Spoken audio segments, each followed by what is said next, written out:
Alright, eto na students, listen up. Nagbabalik na ang mas pinalakas at mas pinatinding tagisan ng talino at galing tuwing umaga. Ito ang UH Quiz Bee!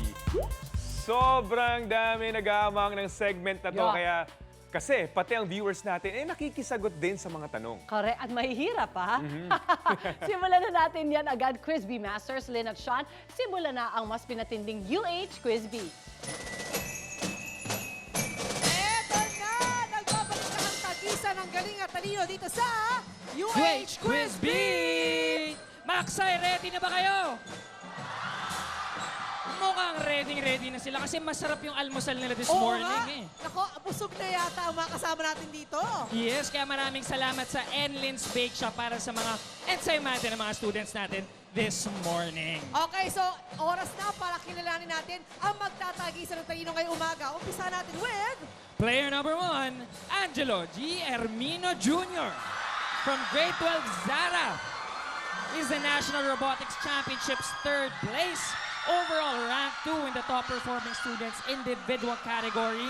BLS CPR Quiz Bowl 2025 4th place and is consistent with high and with highest honors since grade 7. Tsaka ang daming fans. Ang daming fans ni Angelo, grabe! Hindi ko marinig sinasabi Kaya mo. nga eh. Hindi ko rin marinig sinasabi ko, pero eto. Okay, that is Angelo. Thank you very much. Eto naman na kaya makakatunggali si Osher Brian M. Bongodin. Grade 12 ng class Kisumbing. Siya ay 4th International Test of Fundamental Academic Skills Level 3 Achiever. First place in the MS-HS Math Race 2022 and 23. First place in Chemistry Research School Year 2023 and 2024. And consistent with highest honors since grade 7, Osher Brian M. Bongodin! Grabe. Pagod na yung throat ko. Grabe Di pa yung kayo fans. Oo nga, grabe. Okay, but before we begin, maraming salamat syempre sa ating mga guro, si Mrs. Darish Kamla Gamit, ang head teacher, at sila Arnie D. Iliad, head teacher. And maraming salamat din sa ating mga teachers and principals dito sa Makati Science High School.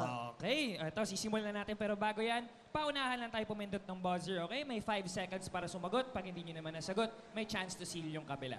Tapos kamay sa baba tayo. Okay? Ready na kayo? Okay, this is the easy round. The first question is, ano ang perimeter ng Tatsulok na may sukat na 13 cm, 14 cm, and 15 cm? Angelo, sige, go! 42 cm po. 42 cm.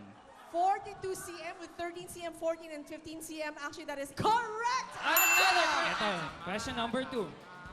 Ano-ano ang mga probinsyang bumubuo sa Region 4B o Mimaropa? Angelo, Mindoro, Marinduque, Romblon, Palawan. that's correct! That's 10 points for Angelo. Ulitin ko lang sa easy round, 10 points per correct answer tayo. That is correct. At eto naman, third question, kamay sa baba. Ang Pag-asa, ang government agency na nangangasiwa ng pagbibigay ng babala. Angelo, sige. Okay, Angelo, answer is? Philippine Atmospheric, Geophysical, and Astronomical Services Administration. That is correct! Another correct answer for Angelo. Parang may kailangang puntahan si Angelo, nagmamadali eh. Nagmamadali. O, sir, habol pa. Okay. Eto, question number 4. Sa kasaysayan, sino ang tatlong paring Martin na kung tawagin na Gomburga? Osher! Gomez, Burgos, Zamora. That is correct! May isang correct answer na si Osher. Woo! Okay, this is our last question for the easy round, guys. The question is, which is a measure of inertia? Osher, go. Mass. Mass is correct! Grabe, pagkatapos ng easy round, they're both tied with Oo 2 correct nga. answers May each. I just say, grabe yung Makati Science High School. Iba ang energy nyo. I love it. Okay, dito na tayo sa difficult questions. Okay, ready na? Ready for na? difficult round? Kamay sa baba. Ano ang ating ang point system? For each correct answer sa difficult round, you get 50 points naman. Okay? 3 chances today. Okay, so, our first question is, sino ang tinuturing na makata na manggagawa na may akda? Okay, sige. Si Usher. Isang dipang langit. Ito si Amado Hernandez. Again, it's... Amado V. Hernandez. That is correct! 50 points for Osher. Eto, question number 2. Silent scream is an example of what figure of speech? Osher. Oxymoron. Oxymoron is correct. Eto, for our third question na. Okay, ninenervyos na ako. My goodness, this is the last question. Noong nakalipas na linggo, sunod-sunod ang hinagupit na bagyo. Yes, Angelo? Fujiwara effect. Fujiwara effect is correct! That concludes our difficult round. At ang ating UH Quiz Bee champion for today ay si Osher. Osher! Mananalo si Osher ng 5,000 pesos. At syempre, hindi naman owing luhaan si Angelo. Angelo, may 3,000 pesos ka rin. Ano, halika dito?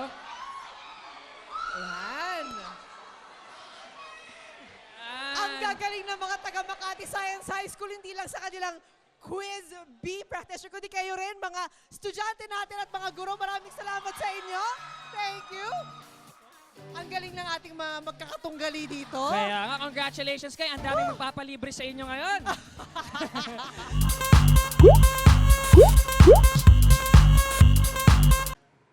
Ikaw, hindi ka pa nakasubscribe sa GMA Public Affairs YouTube channel? Bakit? Mag-subscribe ka na, dali na, para laging una ka sa mga latest kwento at balita. I-follow mo na rin yung official social media pages ng Unang Hirit. Salamat, Kapuso.